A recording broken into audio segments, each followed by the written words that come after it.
What the? So my ex-wife lookalike of the week. Oh, George Jefferson! Oh, he's feeling wheezy at all. And he just throws it straight in the hand of Falcons defender.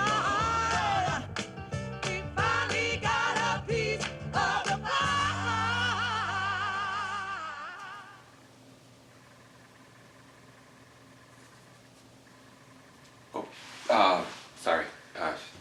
Taking a history class of the 20th century's most influential people. First, though, I have to start with the out-of-context Steve Gutenberg clip of the week. I just came back and I ate a lot of Spanish food. So don't get too close. Don't get too close. Plus, I ate a lot of Spanish he's very sweaty also. This is the first ever post-Vikings draft extravaganza. Like last year, Vikings got Justin Jefferson. I didn't even know who Justin Jefferson was until I think week 3. Oh, George Jefferson!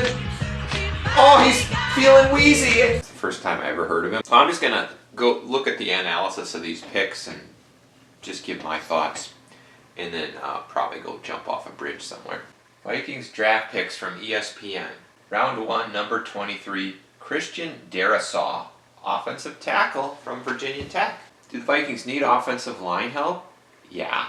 Apparently this guy wasn't good enough to be drafted 14th. We're trading down because we feel like we can get this guy lower, which means he's not that good, right? He's not an elite offensive lineman. The reason the Vikings really need an elite offensive lineman, like a top 5 or top 10 guy, is because it seems they're terrible at coaching offensive linemen. Terrible, terrible, terrible. Minnesota tried to trade up in the first round and get in contention for one of the top 2 offensive tackles. Okay, so they're trying to trade up. Rick Spielman tried to trade up, and he failed. When that didn't work out, the Vikings traded back 9th spot, and they got 2 additional third-round selections. I mean, if you can develop talent, there's value in these third-round selections, but the Vikings, with Zimmer as a coach, and Zimmer's 12 kids or whatever on the coaching staff, and Gary Kubiak's ex-wife's girlfriend's son or whatever. I mean, it's like, this is not a top-level professional coaching staff, so you bring in all these players, I don't see them getting developed. So you need a guy who comes in who's a stud, and doesn't look like they're getting that. Problem is, this guy's a tackle, and yeah, you need a tackle to replace Riley Reef. That's your left tackle. That sums up your team. You're not really replacing Riley Reef because you're basically replacing nothing. You basically just need a left tackle who can play. But the center of that Vikings offensive line is your center, Garrett Bradbury, gets like knocked back 5 yards every play. That Garrett Bradbury, he's got nothing. The athletically gifted Darrisaw is one of the best tackles in the 21 draft class. One of the best. Well, that's good. He's one of the best. I would hope so in the first round, but not a ringing endorsement. The Vikings were drawn to Darrisaw's strengths in pass protection. 3 pressures and 1 sack allowed in 2020. I don't know, I'd feel better if it was 0 sacks allowed. I mean, it's important to have a left tackle who doesn't get pancaked, but the real issue with the Vikings offensive line for years is just that the whole line gets pushed back. I mean, every time Cousins drops back, his linemen, all of them get pushed back 5 yards immediately. And you got this statue at quarterback who still hasn't figured out that the line gets pushed back. 3rd and 8. Okay, 3rd and 8, Dan still gets sacked. That's a new one. I just see the Vikings having so many needs and having such a terrible coach that I don't think it makes a difference. The Vikings may have found a franchise left tackle, but there will always be the question of who they passed up when they decided to trade back from number 14 to number 23. If Alabama's Mac Jones, who fell into the Patriots' lap at number 15, into their lap, ends up being a stellar NFL quarterback, the Vikings will have to reckon with their choice no matter what. So, Mac Jones. All I can say is the Patriots drafted him in the first round. That's probably all you need to know. The fact that the Patriots would draft him suggests something about his mental makeup. Because I'm sure they talk to him, and they see something in him. Maybe he's not Tom Brady, but maybe he's got something akin to Tom Brady. That will to succeed, that drive. Comes out of Alabama, coached by Nick Saban.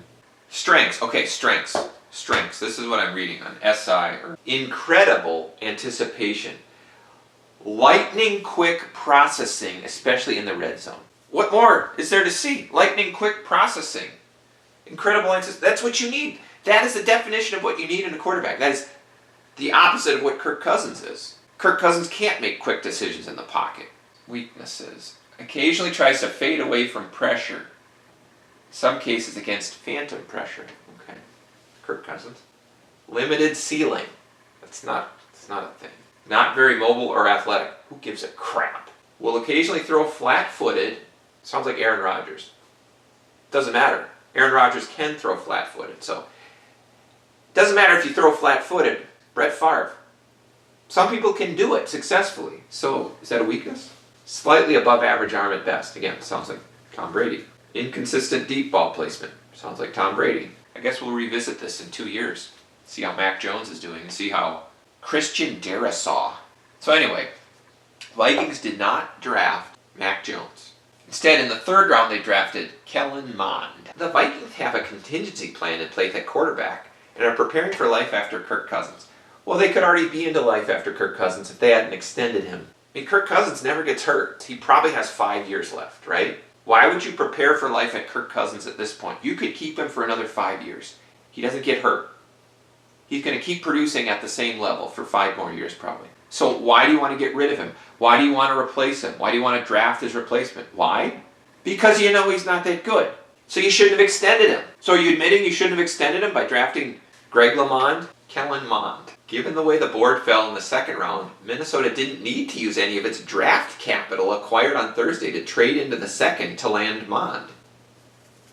Instead, staying put and drafting the quarterback 2 picks into the 3rd round. So obviously everybody's dying to pick Kellen Mond because nobody's picking him in the 2nd round. Vikings can just sit there and let him fall into their lap. So why? Why is nobody drafting him? 21-year-old Mond, who was named MVP of the Senior Bowl, which I think if they give you a certificate for being MVP of the Senior Bowl, they probably print it on toilet paper because you might as well just wipe your butt with it because that's the most useless award. MVP of the Senior Bowl. Yeah, everyone's given their all in that game. He was a 4-year starter at Texas A&M and left as the all-time career leader in total offense, passing yards, passing touchdowns, completions, and attempts.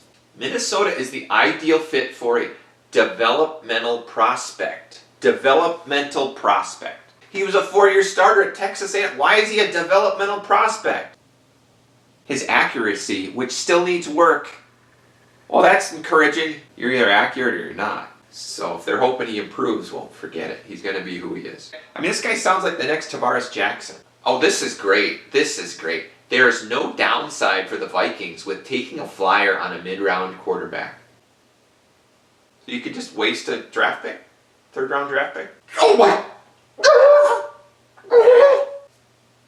I'm having trouble saying this next sentence. It's hard to get through without breaking up, laughing, and crying at the same time. If Cousins ends up playing at an MVP level, the Vikings can extend him and keep Mond in the fold or trade him at a later time. Alright. It's a very Minnesota way of looking at this. Oh, there's no downside. There's no downside to drafting a developmental quarterback. Ravioli? Holy cannoli.